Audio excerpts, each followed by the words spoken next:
The nurse assesses a patient's breath sound.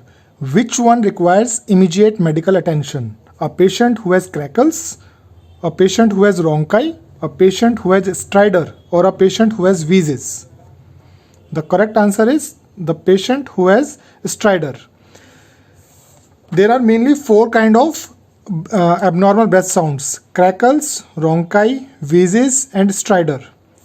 Out of these, crackle and rhonchi, it indicates fluid in the lungs, and wheezes indicates narrowing of the airway. Crackle, rhonchi, and wheezes, they indicates a respiratory illness which may be potentially serious and it needs further investigation and treatment.